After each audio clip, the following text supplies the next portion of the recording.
Bonjour à toutes et à tous. Aujourd'hui, on va explorer ensemble des idées assez profondes, tirées de textes qui nous questionnent sur notre vécu quotidien. Oui, bonjour. On pense souvent à nos expériences en termes de haut et de bas, n'est-ce pas? Exactement. La louange, le blâme, gagner, perdre, le bonheur, la souffrance. Les sources qu'on a étudiées appellent ça les 8 conditions mondaines, les lokadama. C'est ça, en gros, des étiquettes, des conventions qu'on utilise pour donner un sens au monde qui nous entoure. Et aujourd'hui, on va essayer de regarder un peu ce qu'il y a derrière ces étiquettes. Tout à fait. L'idée, c'est de voir comment ces concepts, qui viennent d'une perspective bouddhiste ici, expliquent le fonctionnement des choses, le karma, la cause et l'effet. Et surtout cette notion d'avijja, une sorte d'ignorance fondamentale qui serait le moteur de tout ça. Voilà. Notre objectif, c'est de décrypter un peu cette vision du monde, qui bouscule pas mal nos idées reçues sur la réalité. Alors revenons sur ces conditions mondaines, les lokadama.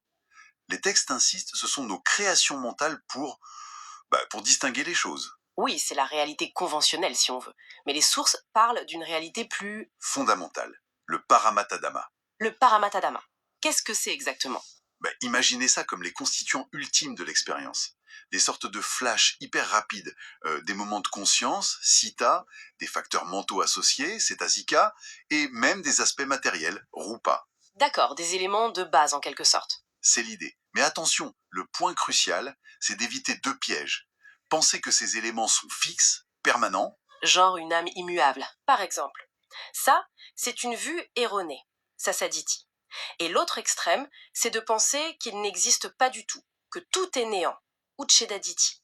donc ni complètement existants de façon figée, ni complètement inexistants. Exactement. La réalité ultime, d'après ces textes, elle transcende ces notions. C'est un flux constant, tout est interdépendant et impermanent.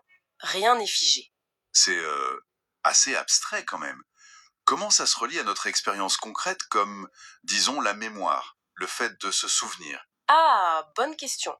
Pour ça, les textes utilisent l'image des 5 agrégats, les panyakanda.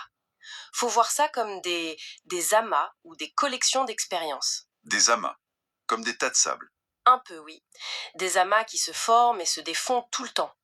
Par exemple, l'amas des sensations, Vedana Kanda, ou celui qui nous intéresse ici, l'amas de la perception et de la mémoire, Sanya Kanda. Donc, la mémoire n'est pas une chose stockée quelque part. Pas vraiment comme un fichier sur un ordinateur, non. C'est plutôt ce processus dynamique et cet amas de perception et de reconnaissance qui se reconstruit à chaque instant. Sans cet amas, ce processus, impossible de se souvenir. Waouh! Donc, même mes souvenirs les plus précieux, c'est une reconstruction constante. C'est l'idée générale, oui. Tout ça repose sur des processus mentaux, les vichichita, qui sont incroyablement rapides.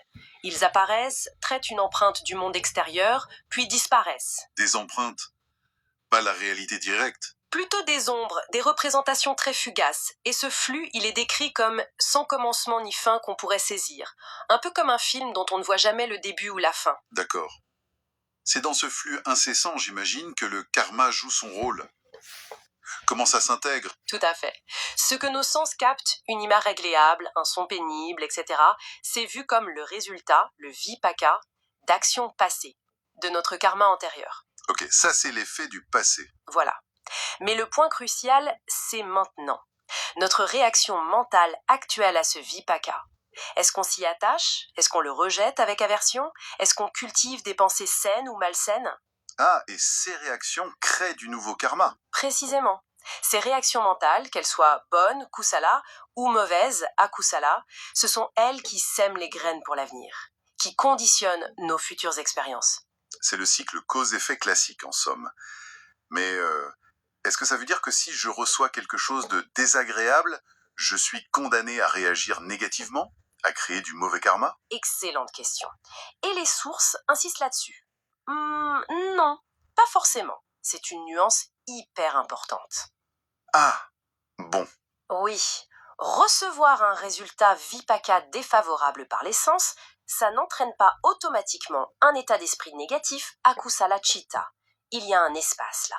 Un espace? Oui, un espace de choix en quelque sorte. On peut choisir consciemment une réponse plus neutre ou même constructive. La réaction n'est pas prédéterminée par le stimulus reçu. C'est là qu'intervient notre part de responsabilité, notre marge de manœuvre. Très intéressant. Donc, on n'est pas juste des marionnettes de notre karma passé. Ce qu'on fait maintenant, comment on réagit, ça compte énormément. Exactement. Tout le mécanisme est régi par cette loi de cause et tout, et de condition, Pattaya. Notre état mental actuel, c'est un résultat du passé, d'accord, mais c'est aussi la cause de nos actions présentes. Et ces actions présentes. Elles deviennent à leur tour la cause des résultats futurs. C'est un enchaînement, une interdépendance constante. Et dans tout ça, il n'y a pas de place pour un moi fixe, un pilote indépendant qui contrôlerait tout. Même au niveau ultime, cette notion de soi permanent est vue comme une illusion. Et qu'est-ce qui fait tourner cette roue alors? Qu'est-ce qui alimente ce cycle sans fin d'après ces textes? On a mentionné l'ignorance au début. Oui, c'est ça, la vidya, l'ignorance fondamentale. C'est décrit comme notre tendance profonde à prendre les conventions, nos fameux lokadama, le gain, la perte, le bonheur, la souffrance, pour la réalité ultime. C'est comme confondre la carte avec le territoire, c'est ça? C'est une bonne image, oui. Cette méprise fondamentale, cette avidya, c'est elle qui mènerait à l'attachement, au désir, à l'aversion, et donc à la souffrance, au conflit, à tout ce cycle. Si l'ignorance est la racine de notre existence conditionnée, Alors nos actions en sont forcément imprégnées. c'est la conclusion logique présentée. Même nos actions apparemment positives ou constructives pourraient d'une certaine manière découler de cette ignorance fondamentale de la nature des choses. Pour résumer un peu, notre expérience de tous les jours se passe dans ce monde de conventions, de lokadama, mais en dessous, les sources décrivent des processus beaucoup plus subtils et rapides. L'esprit comme un flux, le karma comme loi de cause à effet. Et le tout semble être orchestré ou du moins conditionné par cet avidya, cette méconnaissance de la réalité fondamentale, Paramatadama. C'est ça. Une vision assez décapante. Oui. Et ça nous laisse avec une question un peu vertigineuse, qui est d'ailleurs soulevée dans les textes eux-mêmes. Si toutes nos actions, même celles qu'on juge bénéfiques, nos créations, le progrès social, si tout ça découle finalement de la vidya, Quelle est leur valeur réelle?